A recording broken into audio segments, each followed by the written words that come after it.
বাংলাদেশের রাজনীতিতে, বিশেষ করে ইসলামী রাজনীতিতে, কাশ্মীর বা হায়দ্রাবাদ কি করে ভারতের অংশ হয়ে গেল? কাশ্মীর বা হায়দ্রাবাদ কেন ও কিভাবে স্বাধীনের পরে, 47 স্বাধীনতা যেটা, এরপরে ভারতের অংশ হয়ে গেল, সেই প্রসঙ্গে একটা বিরাট কৌতূহল আছে। অনেকে নিজের মতন করে একরকম ব্যাখ্যা দিয়ে থাকেন। অনেকটা এরকম জায়গা থেকে হয় যে এটা তারা ইসলামী রাজনীতি যে জায়গা থেকে দেখেন বারকেন্দ্রের ওদিকে চলে যায় অনেক সময়। তো সেই ধরনের ব্যাখ্যা কম বেশি আছে আর কিছু, কিন্তু ইন্টারনাল ফ্যাক্টস যেটা, বা বলতে গেলে পলিটিক্যাল ব্যাখ্যা, ঠিক ধর্মীয় ব্যাখ্যা না। আবার আবার ধর্মীয় বিষয়টা যে সব দিকগুলোকে অ্যাড্রেস করতে চায় সেগুলো আবার বাদ দিয়েও না। এরকম অর্থে আপনার পলিটিক্যাল দিকটা আপনাদেরকে বুঝতে হবে। আজকে আমরা সেই চেষ্টা করব। এটা একটা Eid special feature.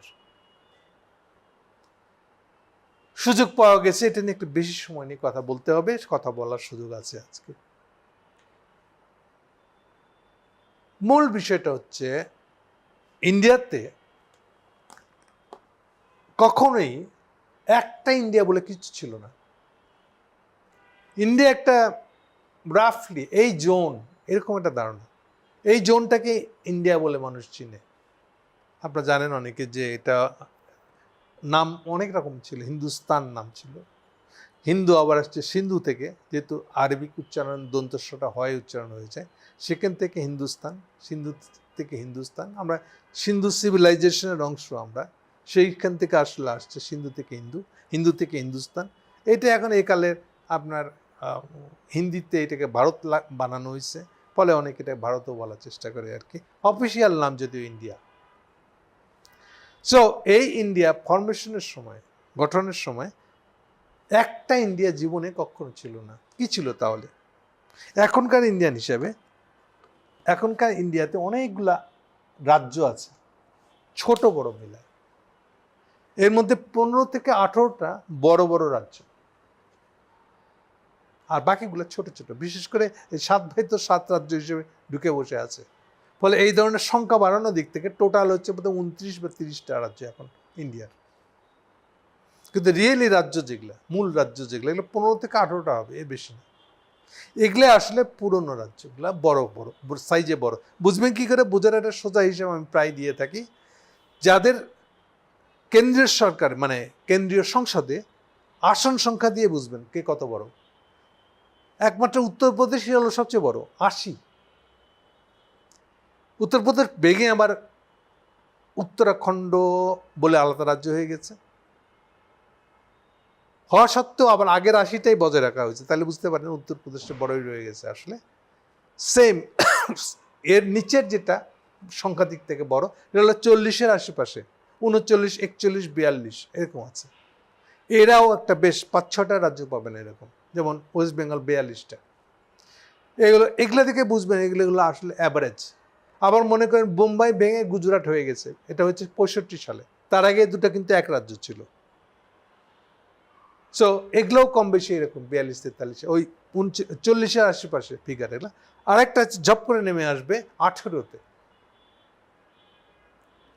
Total seat 18। আর এর নিচে এই 7 ভাইদের পার রাজ্য একটা করে সিট এরকম।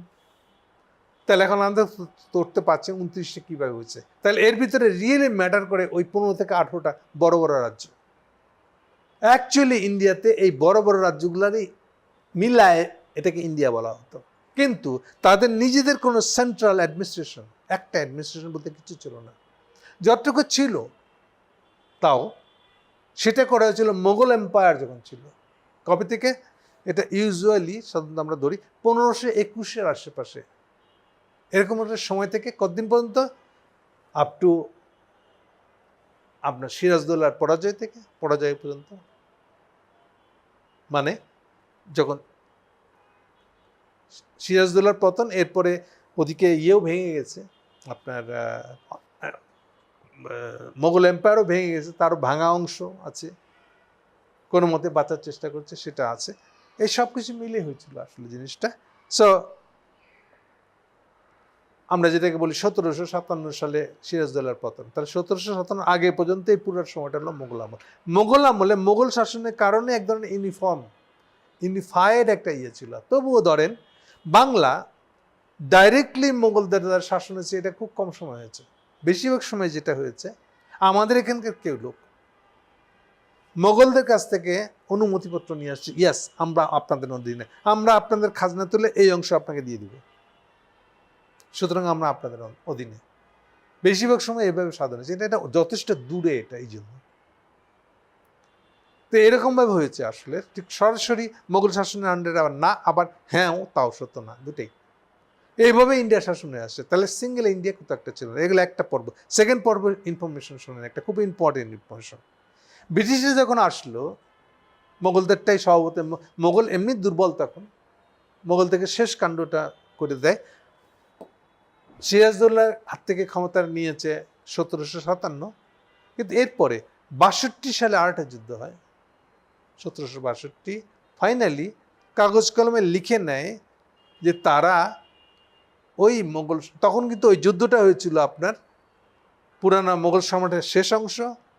আপনার ততদিনে আমাদের সিরাজদৌল্লাকে তাড়িয়ে দিয়েছে, ফলে আবার আমাদের মির্জাফর, তার ছেলেরা, জামাই, হেনতেন, এগুলোর মধ্যে যে শাসনটা চলছিল, তারা এই সবাই মিলে যুক্ত হয়ে, সবাই মিলে হেরে এবার একটা চুক্তি করেছিল ব্রিটিশদের সাথে। ওই চুক্তিটার অনুসারেই প্রথম ব্রিটিশরা, তখনকার ভাষায় একটা খুব ইম্পর্টেন্ট শব্দটার নাম হলো দেওয়ানি। দেওয়ানি মানে অ্যাডমিনিস্ট্রেশনের দায়িত্ব নেওয়া। দেওয়ানি এরকম নাম কেন? দেওয়ানি নাম হওয়ার পিছনে মূল কারণ হলো রাজস্ব আদায়। সরকারের, মোগল সম্রাটের অ্যাডমিনিস্ট্রেশন বলতে এই যে দেওয়ানি, আপনার খাজনা তোলার রাইট আছে। আপনার খাজনা তোলার জন্য আপনাকে অ্যাডমিনিস্ট্রেশন বানাইতে হয়েছে। অ্যাডমিনিস্ট্রেশনের কন্ট্রোল যতগুলো এলাকায়, ওই অর্থে আপনি দেওয়ানি। এই জন্য শব্দটা খুব পরিচিত। দেওয়ানি নিলাম মানে খাজনা তোলার অধিকার নিয়ে নিলাম বা কর্তৃত্ব নিয়ে নিলাম। এই দেওয়ানিটা ব্রিটিশরা নেওয়া শুরু করে কিন্তু রাফলি 65 পরে, এরকম আশেপাশের সময়, আমি এক্স্যাক্টলি দেখে বলতে হবে আমাকে, এরকম একটা সময়, অর্থাৎ 1757 সালেই না, কিন্তু ওর থেকে অন্তত আরো 10 বছর পরে। দেরি হওয়ার পিছনে অন্য অনেক কারণ ছিল, আমি ওই ডিটেলে এখন যাচ্ছি না সময় বাঁচানোর জন্য। যেটা মূল প্রসঙ্গ বলতে চাচ্ছি আমি, ব্রিটিশরা নেওয়ার পরে ব্রিটিশরা যে কাণ্ডটা করে, ব্রিটিশদের হাতে এবার একটা সেন্ট্রাল ইন্ডিয়ান অ্যাডমিনিস্ট্রেশন আসতেছে, সম্ভাবনা তৈরি হয়েছে। তাও আবার কেন সম্ভাবনা বলতেছে, আসলে আসে নাই কেন? কারণ ব্রিটিশরাও আসলে ওই পুরনো প্রদেশগুলোকে, ওই যে বলছে 17-18টার মতন প্রদেশ ছিল, সেগুলোকে ওইটা রেখেই দিয়েই শাসন করতে চাইছিল। কেন? স্ট্রাকচারটা হবে না একটু অনেকটা, আমাদের অনেকে জানেন, আপনাদের একটা বড় জায়গা হচ্ছে যেটা ফোর্ট উইলিয়াম বলে। ফোর্ট মানে দুর্গ। ফোর্ট উইলিয়াম দুর্গ, এটি ছিল আসলে কোম্পানি আইনের, কোম্পানি শাসনের, ইস্ট ইন্ডিয়া কোম্পানি হেডকোয়ার্টার ছিল আসলে এটা।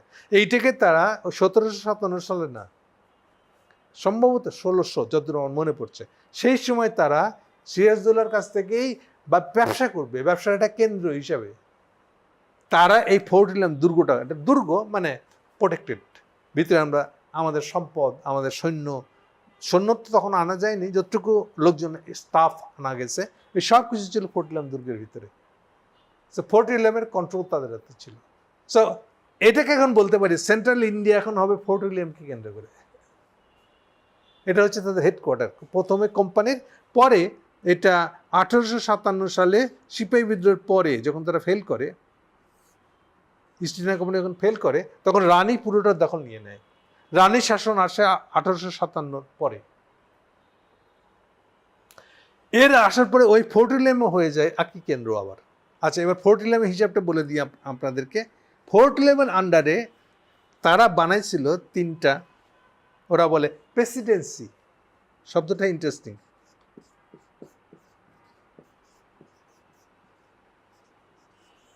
প্রেসিডেন্সি মানে হলো ইউজুয়ালি প্রেসিডেন্সির ভিতরে কমপক্ষে 3টা বড় বড় রাজ্য দেখা যাচ্ছে এখনকার হিসেবে রাজ্য, যেমন বাংলা, বিহার, উড়িষ্যা। এই তিনটা বেঙ্গল প্রেসিডেন্সির আন্ডারে। তাহলে একটা প্রেসিডেন্সির নাম হলো বেঙ্গল, আর একটা প্রেসিডেন্সির নাম হলো মাদ্রাজ। তখনকার হিসেবে মাদ্রাজ বলা হতো। মাদ্রাজেরই এখন বদলে যাওয়ার নাম হচ্ছে তামিলনাড়ু। কেবলমাত্র মাদ্রাজ শব্দটা ইউজ হয় মাদ্রাজ হাইকোর্টের বেলায়।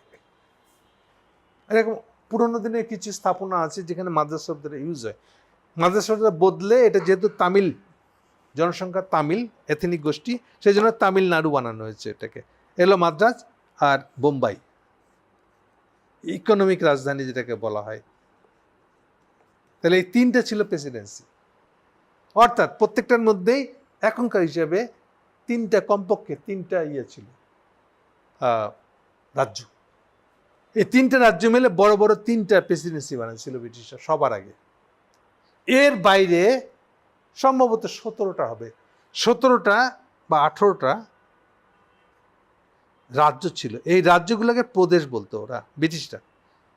এই প্রদেশ আবার কন্ট্রোল তাদের অধীনে, কিন্তু মানে অ্যাডমিনিস্ট্রেশন বাংলায় বললে একেবারে এক্স্যাক্টলি তারা প্রশাসন বানাইছিল। তার মানে একটা হলো প্রেসিডেন্সি টাইপের প্রশাসন, আর এই 18টা ছিল প্রদেশ। এখন এর বাইরেও আরো কিছু জায়গা ছিল, সেটা কি? এইটা হচ্ছে ইন্টারেস্টিং জায়গাটা। এইটার নাম ছিল আসলে, থেকে বলা হতো প্রিন্সলি স্টেট। প্রিন্স, রাজকুমার।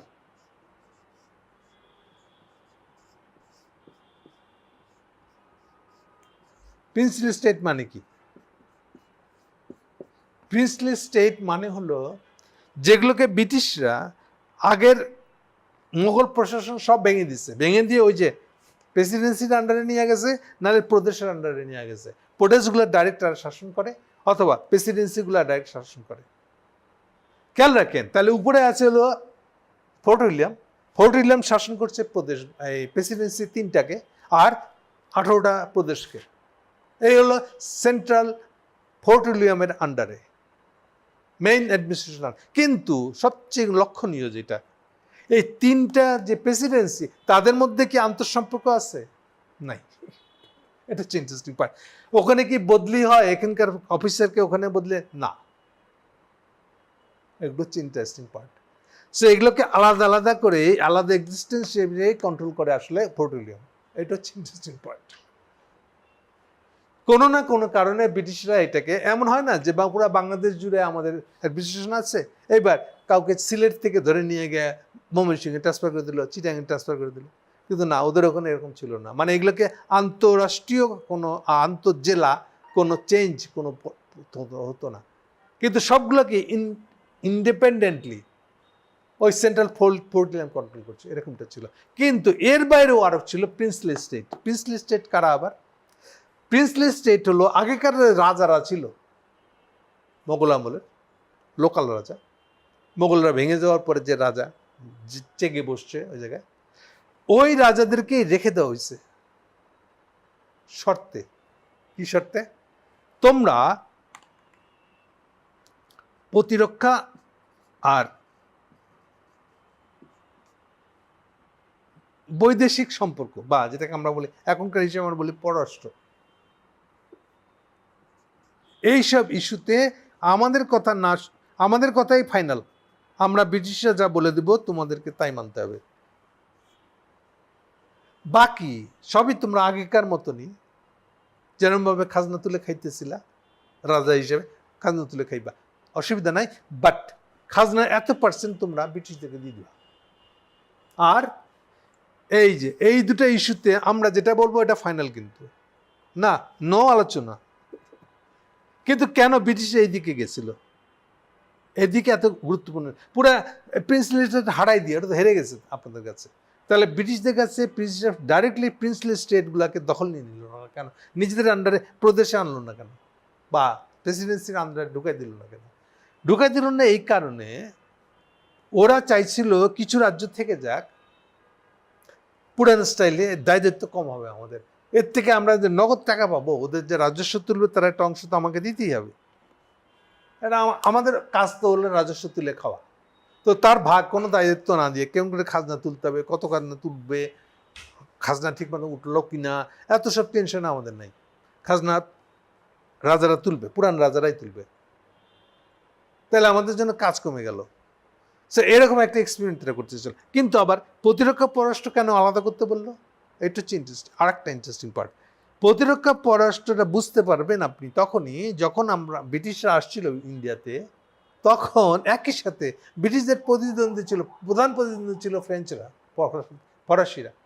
আর একেবারেই শুরুর দিকে আরো বড় বড় দুইটা দেশ ছিল, একটা হলো ডাচ আর ছিল পর্তুগিজরা। আপনারা অনেকে জানেন যে পটুয়াখালীতে পর্তুগিজ নিদর্শন পাওয়া যায়, বরিশাল, পটুয়াখালী সব জায়গায় কোস্টাল এরিয়াকে পাওয়া যায়, আরও পাওয়া যায়। আপনাদেরকে চিনানোর ব্যবস্থা করে দিই। খ্রিস্টান হয়ে গেছে, কিন্তু খ্রিস্টানের নাম দেখলে বুঝতে পারবেন এই খ্রিস্টানিটি ওদেরকে কে বানাইছে, ক্যাথলিক খ্রিস্টান নাকি অর্থোডক্স। অর্থাৎ পর্তুগিজরা খ্রিস্টান বানাই গেছে নাকি অর্থোডক্সরা বানাইছে, চিনবেন কি করে? নাম দেখলে। যেমন ধরেন একটা খ্রিস্টান লোকের নাম দেখছেন আপনি, রদ্রিজ, এইটা হলো পর্তুগিজরা বানাইছে। কস্তা, ডি কস্তা, কস্তা, এই কস্তা মানে হলো পর্তুগিজরা বানাইছে। এটা হচ্ছে নিদর্শন।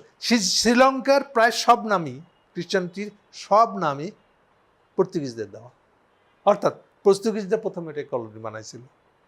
আপনি কেরলে যান, সবচেয়ে বেশি প্রভাবিত করেছিল তাদেরকে পর্তুগিজরা, প্রথমে ওখানে ন্যাঙ্গন করেছিল 1100 সালে, বুঝেন কত আগে, ব্রিটিশরা তখন খবর নেই।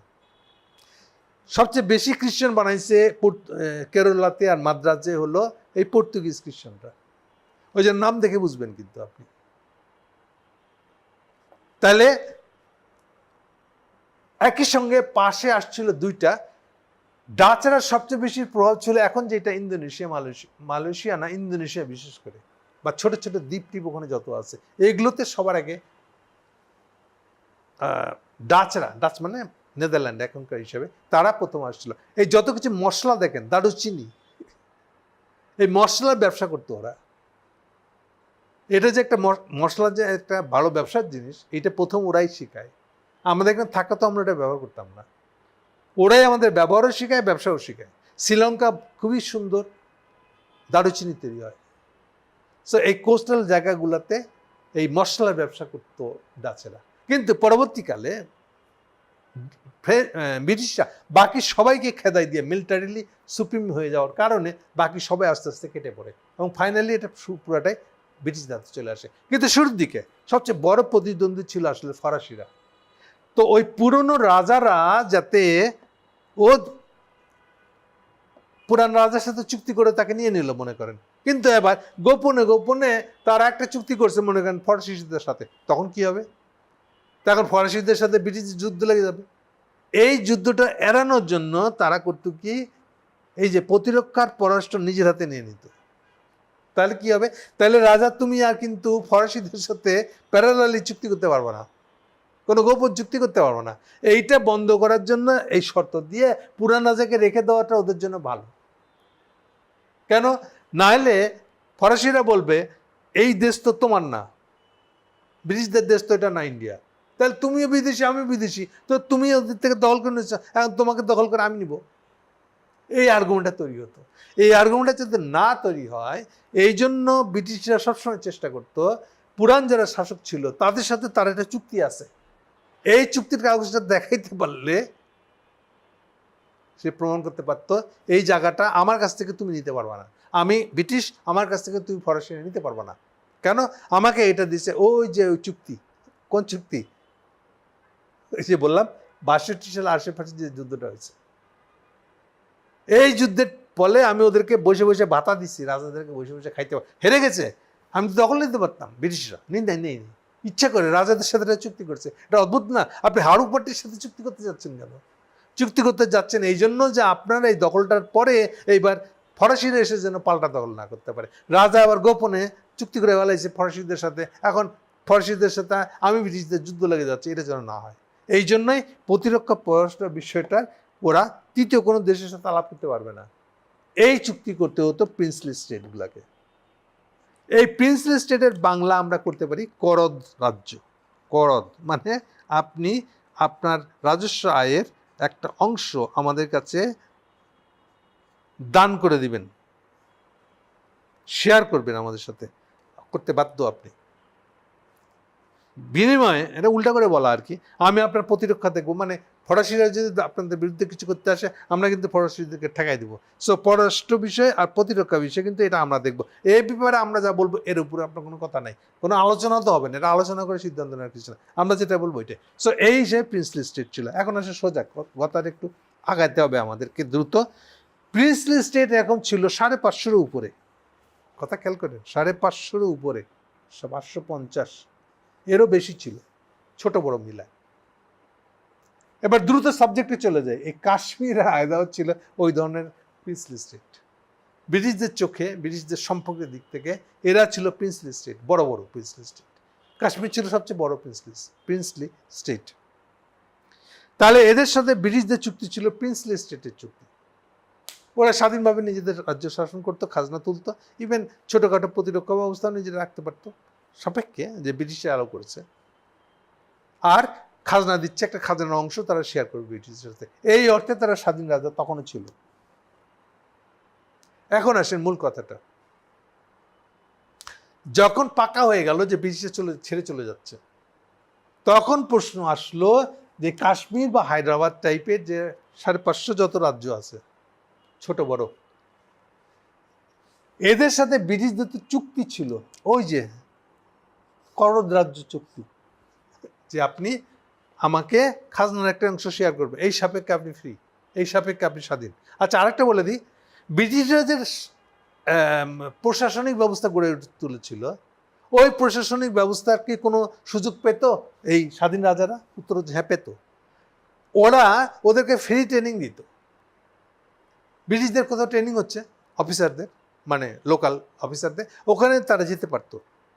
এবং ওইসব ক্ষেত্রে বলা হতো, এই রাজাদের যে সেক্রেটারি বলা হতো, এই সেক্রেটারি লোকটা যারা ব্রিটিশদের সাথে ডিল করতো, এরা ছিল সবচেয়ে দক্ষ লোক বা সবচেয়ে প্রভাবশালী লোক আর কি।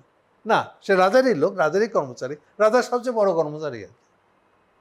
এই সেক্রেটারিরাই এই ডিলগুলো করতো ব্রিটিশদের সাথে, এবং সেক্রেটারি ঠিক করতো, আচ্ছা ওখানে ট্রেনিং হচ্ছে, আপনারা কয়জন যাবেন কি না, যেতে চাইলে আপনাকে এবার সে নিয়ে গিয়ে ওই ট্রেনিংয়ে অংশগ্রহণ করা দিত, যাতে আপনি ভালো অ্যাডমিনিস্ট্রেশন চালাতে পারেন। কিন্তু অ্যাডমিনিস্ট্রেশনের কর্তৃত্ব কিন্তু প্রিন্সলি স্টেটের, এই রাজার, করদ রাজ্যের রাজার কিন্তু ক্ষমতা ওটা। এনিওয়ে, সমস্যা বাঁধলো 47 যখন ঠিক হয়ে গেছে অমুক তারিখে, আগস্টের তারিখে ব্রিটিশে চলে যাবে, তাহলে এখন এই করদ রাজ্যগুলো কী হবে? কারণ করদ রাজ্যগুলো কিন্তু কোনো ইন্ডিয়ার রাজ্য না, ভূমি না, কথা খেয়াল রাখেন, আর সেন্ট্রাল ইন্ডিয়া বলে কিছু নাই। তাহলে এরা তো যদি ব্রিটিশটা চলে যায়, তাহলে চুক্তি তো শেষ, চুক্তিকে এন্ড বলতে হবে, কারণ করদ রাজ্য চুক্তিটা থাকছে না, যেহেতু ব্রিটিশ আর কলোনির মালিক না, ফলে তার সাথে চুক্তির কোনো মানে হয় না, চুক্তি ইনভ্যালিড, অবৈধ হয়ে গেছে বা অকার্যকর হয়ে গেছে। তাহলে এই রাজ্যগুলো স্বাধীন হয়ে যায়। লিগ্যাল প্রবলেমটা হলো এই জায়গাটায়। ফলে ব্রিটিশরা ওই দায়িত্ব নিতে চায় নাই যে তুমি নেহেরু বা তুমি জিন্না, এই যে আমরা যাদেরকে ছেড়ে দিয়ে যাচ্ছি প্রিন্সলি স্টেটগুলো কোথায় জয়েন করবে, উই ডোন্ট নো। আমরা ব্রিটিশরা এটা জানি না, এটা তাদের সাথে নেগোশিয়েট করে যে তুমি ইন্ডিয়ার ভিতরে কি পাকিস্তানের ভিতরে নিতে পারো, ভালো, এটা তোমাদের ব্যাপার, কিন্তু আমাদের সাথে এর কোনো সম্পর্ক নেই। সো প্রিন্সলি স্টেটের কোনো দায়িত্ব ব্রিটিশরা নেয় নাই।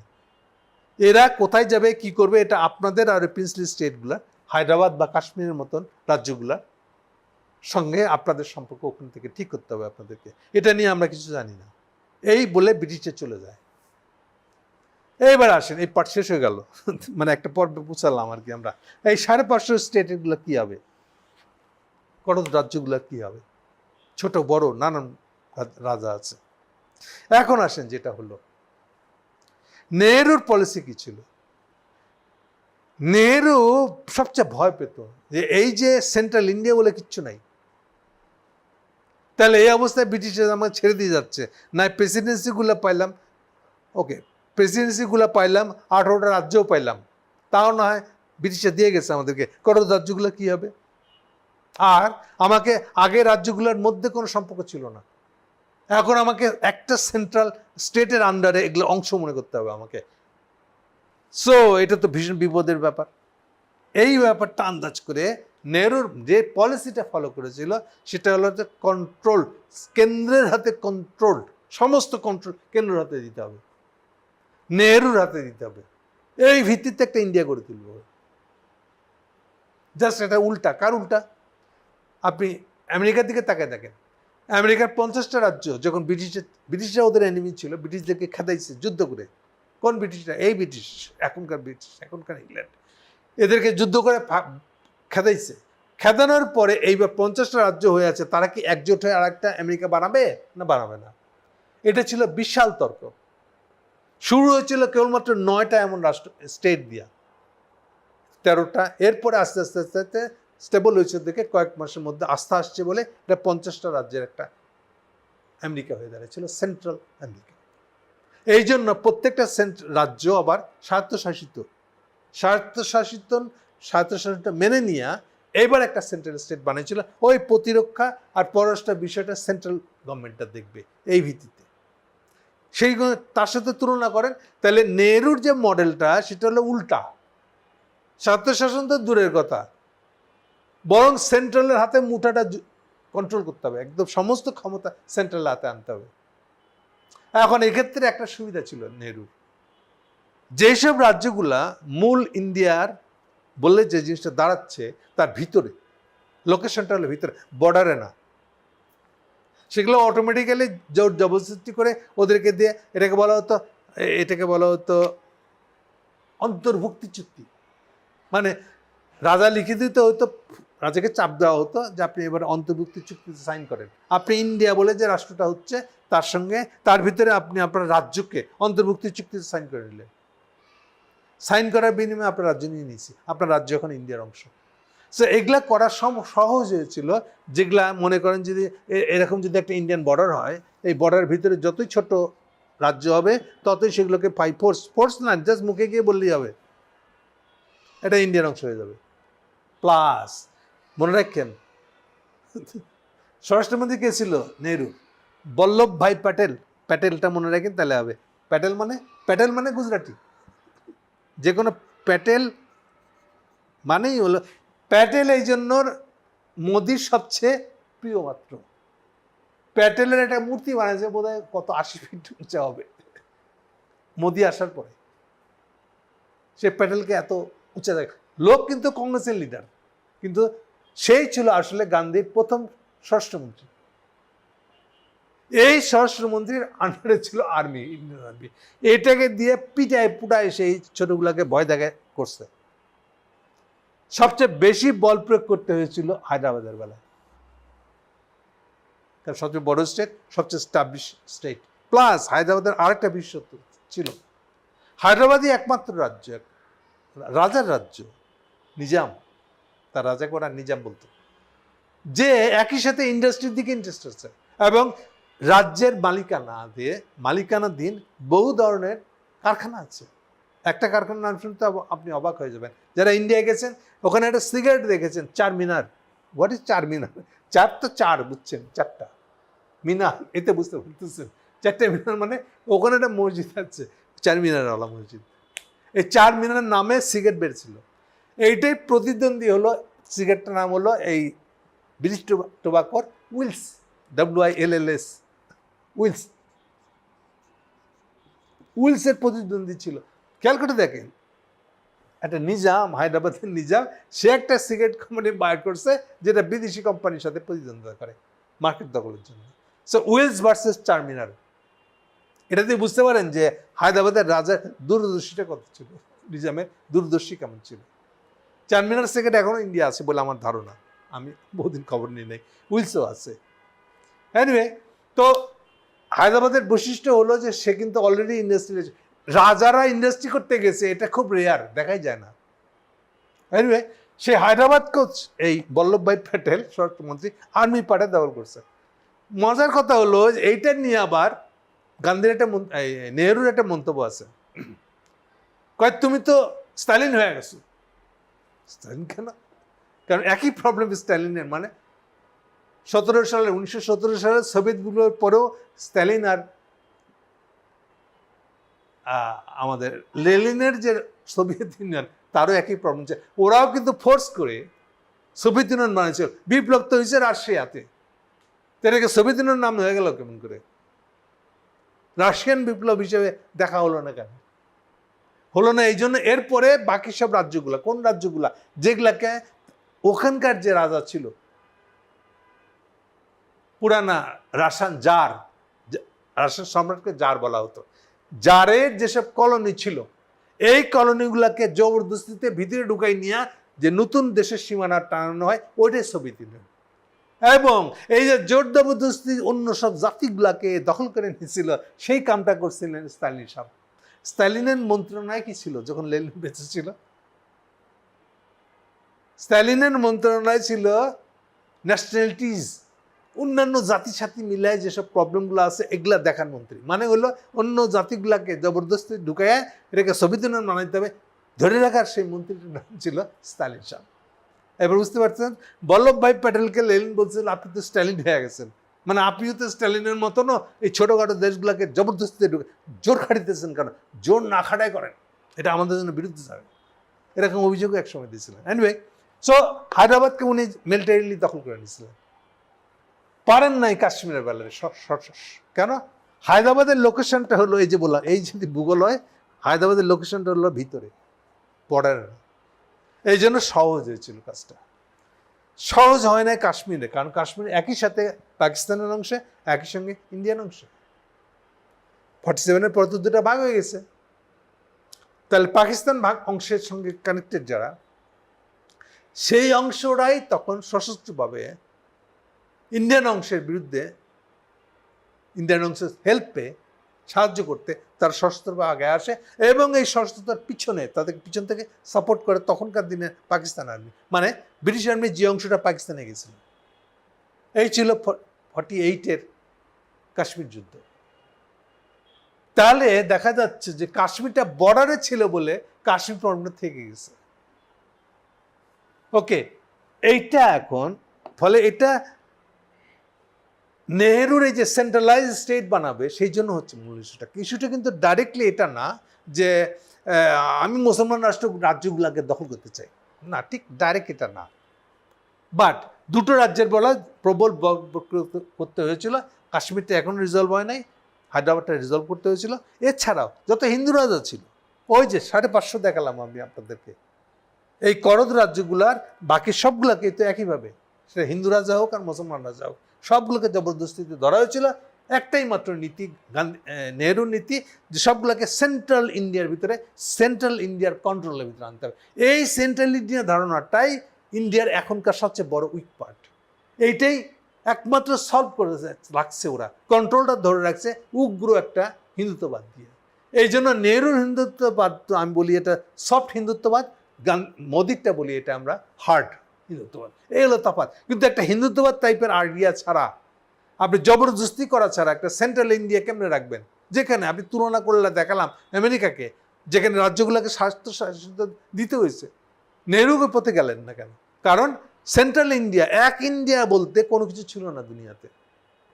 এটা সবসময় আলাদা আলাদা রাজ্যের একটা ভূগোল বলতে পারেন। এই ভূগোলটাকে ভারত বলা হতো, যেহেতু এটা পুরনো সিন্ধু সভ্যতার অংশ। সো যে অর্থে বাংলাও সিন্ধু সভ্যতার অংশ, ওরকম একটা রাজ্য। আমরা আবার বাংলাকে পরে ভাগ করছি ওয়েস্ট বেঙ্গল আর ইস্ট বেঙ্গল বলে। এই তাহলে মূল জিনিসটা দাঁড়ালো হলো কাশ্মীরের ইস্যু। ওকে, এখন ফাইনালি কাশ্মীরের প্রসঙ্গটা বলে শেষ করে দেব, টাইম অনেক বেশি নিয়ে ফেলেছি। কাশ্মীরের ইস্যুটা তখন দাঁড়ালো, এটা নিয়ে 48-এর যুদ্ধ হয়ে গেছে। যুদ্ধ হয়ে যাওয়ার পরে গান্ধী তো, নেহরু তো আছে আমি একটা সেন্ট্রাল ইন্ডিয়া বানাবো, মানে সেন্ট্রাল ইন্ডিয়ার অধীনে থাকতে হবে, কড়া কন্ট্রোলে থাকতে হবে। বল্লভভাই প্যাটেল স্বরাষ্ট্রমন্ত্রী দিয়ে মিলিটারিলি দখল করবো আমি, আবার বকাও দিব বেশি হয়ে যাচ্ছে এগুলা, কিন্তু আমি গায়ের জোরেই করবো আসলে। এরপরে আমি এটা সরাসরি বলি, সংক্ষেপে করে দেবো এবার।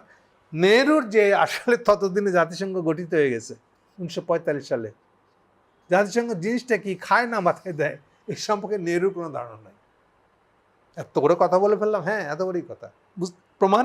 প্রমাণ হলো নেহরু যদি জানতেন যে জাতিসংঘ কিসের উপরে ভিত্তি করে বানানো হচ্ছে, তাহলে নেহরু এই কথা কাজ করতেন না। কি করছিলেন উনি করছিলেন কি, এই কাশ্মীরের রাজা ছিল হিন্দু, কিন্তু 5%-এর জনসংখ্যাও হিন্দু না। কাশ্মীরি ব্রাহ্মণ বলে একটা জিনিস আছে ঠিকই, কিন্তু 5%ও না। মোর দেন 95% জনসংখ্যা হচ্ছে মুসলমান। এখন রাজা হিন্দু, রাজাকে চাপ দিয়ে নেহরু করছে কি অতির সাথে ওই যে ইনক্লুশন চুক্তি একটা, কাশ্মীর রাজা লিখে দিছে যে আমি কাশ্মীরকে ইন্ডিয়ার অংশ করে দিলাম। এটা হচ্ছে নেহরুর জাস্টিফিকেশন যে কাশ্মীর আমাদের, হোল কাশ্মীর। এইবার খুশির ঠেলায় যেহেতু আমাকে রাজা লিখে দিছে, ফলে আমি খুশির ঠেলায় এই চিঠিটা পাঠাইছি আমি জাতিসংঘের কাছে, নবগঠিত জাতিসংঘের কাছে, যার মেম্বারও হয়ে গেছে ইন্ডিয়া। সে ধরে নিয়েছে যে এইবার যেহেতু রাজা হরি সিং আমাকে লিখে দিচ্ছে কাশ্মীর, ফলে এইবার নিশ্চয়ই জাতিসংঘ বলল হা হা হা তুমি কাশ্মীরের মূল অধিকারী। এটা ধরে নিচ্ছিল সে, বেকুব বুঝে নেয়। জাতিসংঘ কিসের ভিত্তিতে জাতিসংঘ 45 সালে গঠিত হচ্ছে? জাতিসংঘের মূল বিষয়টা হলো যে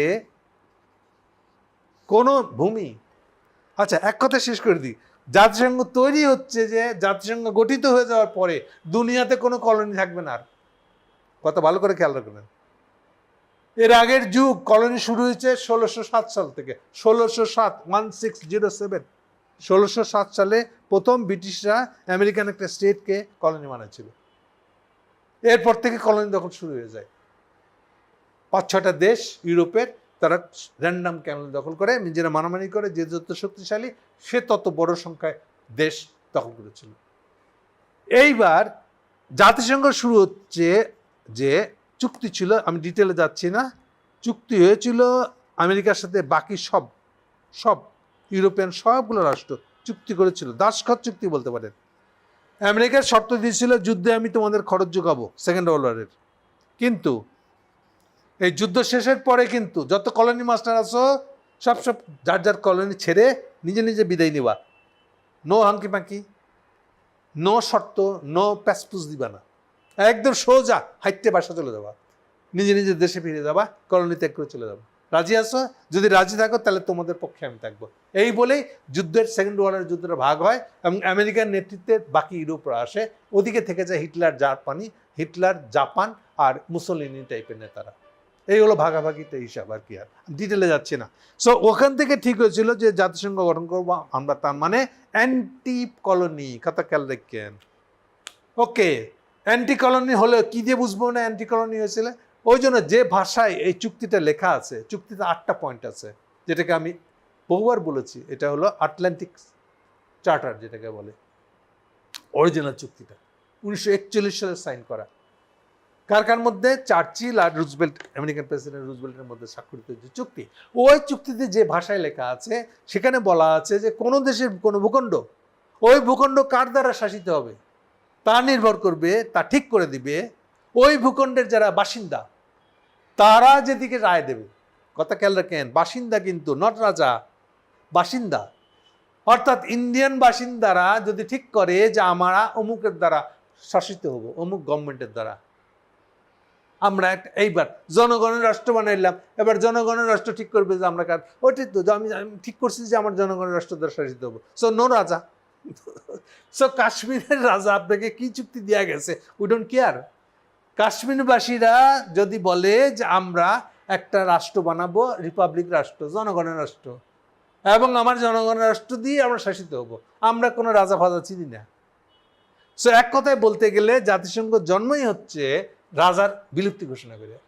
কারণ ওই যে যখন বলছে ভূখণ্ডের বাসিন্দারা ঠিক করে দিবে, বাসিন্দা যখন ঠিক করে, নট রাজা, ভূখণ্ডের রাজা না, ভূখণ্ডের বাসিন্দা ঠিক করবে যখন, তখন স্বভাবত রাজার কোনো গুরুত্ব নেই। রাজার লিখে দিয়ে গেছিল কিনা নেহরুকে, কিচ্ছু এসে যায় না, ওটা কোনো ভ্যালিড ডকুমেন্ট না। জাতিসংঘ হয়ে গেছে, জাতিসংঘের মেম্বার নেহরু, এবং নেহরু চিঠি পাঠাইছে, আবেদন জানাইছে এই বিষয়ে একটা ফয়সালা দিতে। সো নেহরু ধরা খাইলো ওই জায়গায়, ও তো জানে না, এটাই তো প্রমাণ, ও জানেই না জাতিসংঘ গঠিত হচ্ছে কিসে, নো কলোনি, নো রাজা, রাজা চিনে না সে, এটা জানে না সে। এখন স্বভাবতই যখন ইউএন জবাব দিল, তোমার একমাত্র কর্তব্য হবে এখন ওই যে বাসিন্দাদের ভোট নাও, গণভোট, রেফারেন্ডাম, তারা কি রাজার দ্বারা শাসিত হবে নাকি নিজের ভোট দিয়া ঠিক করবে তাদের জনগণ কাকে, জনগণের দ্বারা, জনগণের ক্ষমতা দিয়ে একটা রাষ্ট্র গ্রহণ করে সেই রাষ্ট্র দ্বারা শাসিত হবে। এইটা ঠিক করতে বললো। এই জন্য ইউএন চিঠি লিখে পাঠালো নেহরুকে যে তোমার উচিত হবে এখন একটা গণভোট আয়োজন করো, এবং সেটাই ফয়সালা করবে যে কাশ্মীর কার, ইন্ডিয়ান না পাকিস্তানের। স্বভাবতই নেহরু এই কাজ আর করে নাই, পালা রাখছে, উপেক্ষা করছে। তাহলে আলটিমেটলি কি দাঁড়ালো আসলে? তর্কটা কিসের? তর্কটা আমি আগে সাবধান করে দিচ্ছি, তর্কটা এটা না যে সব মুসলমান রাজ্যগুলোকে নিচ্ছে, না, এইটা অতিরিক্ত বলা হয়ে যাবে, মানে অ্যান্টি হিস্ট্রি হয়ে যাবে। এটা আসলে হিন্দু মুসলমান নির্বিশেষে যে 550+ যত করদ রাজ্য ছিল সবগুলোকেই নেহরু দখল করেছে। ঝগড়া লাগলো, মানে সবচেয়ে যেটাকে কোন নানান কারণে হায়দ্রাবাদটাকে বল প্রয়োগ করে দখল করতে হয়েছিল, যেহেতু আমি বলেছি হায়দ্রাবাদের নিজামরা ছিল আসলে ইন্ডাস্ট্রিয়ালাইজড একটা রাষ্ট্র বানাই ফেলছে তারা। মানে এমন না আমি খালি বই বই খাবো, চাঁদা তুলবো, খাজনা তুলবো আর খাবো, না, এই রাজা ছিল না নিজাম। বুঝেন না আপনি, যে একটা বিদেশি সিগারেট কোম্পানির সাথে প্রতিযোগিতা করে কারখানা দিতে যাওয়া রাজা, এটা খুব রেয়ার। রাজা মানে খাজনা তুলবো আর খাবো, কৃষিভিত্তিক ব্যবস্থা। কিন্তু নিজাম সেই ধরনের রাজা না, ফালতু রাজা না, বসে বসে খাওয়া রাজা না, সেটা ইন্ডাস্ট্রিয়ালাইজেশনের দিকে গেছে। এবং তার সেনাবাহিনী যথেষ্ট শক্তিশালী ছিল আন্ডার ব্রিটিশ, সেই জন্য ওর সঙ্গে যুদ্ধ করতে হয়েছিল। এই জন্য হায়দ্রাবাদটা প্রমিনেন্ট। আর কাশ্মীরের ব্যাপারটা হলো যেহেতু নেহরু বুঝে নাই এই বেকুবের কারণে, সো ডেফিনেটলি এটা অবশ্যই আমাদের কাছে পয়েন্ট হবে, কিন্তু মূল পয়েন্টের জায়গাটা যেন মিস না করি, যে মূল জাতিসংঘ যেটা বলে দিয়েছিল সেই ভিত্তি থেকে বলা হয়েছিল সেটা করে নাই। এইটারই একটা ক্ষতিপূরণ বলতে পারেন, বা এটা একটা এইটা কাভার দিতে গিয়ে নেহরু তাদের কনস্টিটিউশনে 370 ধারা এটা জুড়ে দিয়েছিল। এই 370 ধারা বলা আছে যে কাশ্মীরকে এক ধরনের স্বায়ত্তশাসন দিতে হবে, আর সাথে একটা জুড়ে দিয়েছিল 35A-তে বলা আছে কাশ্মীরে অন্য রাজ্যের লোক এসে জমি কিনতে পারবে না। এটা ছিল 35A। এটা হলো এই, মানে এটা টোটকা দিলাম আর কি। কাশ্মীর আমারই থাকলো, রাজার ডকুমেন্টটা ভ্যালিড, কিন্তু আমি এটা ক্ষতিপূরণ হিসেবে এরকম এটা দিলাম।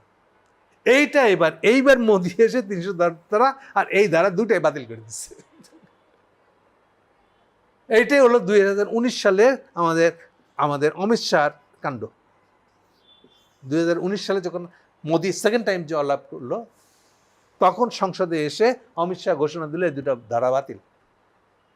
সো কংগ্রেসে যতটুকু করছিল ততটুকু মুছে ফেলা হলো আসলে। সো সেই ব্যাপারটা এখনো চলতেছে। এই হলো তার মানে কাশ্মীর ও হায়দ্রাবাদ কিভাবে ইন্ডিয়ার অংশ হয়ে গেল। থ্যাংক ইউ, শেষ করলাম।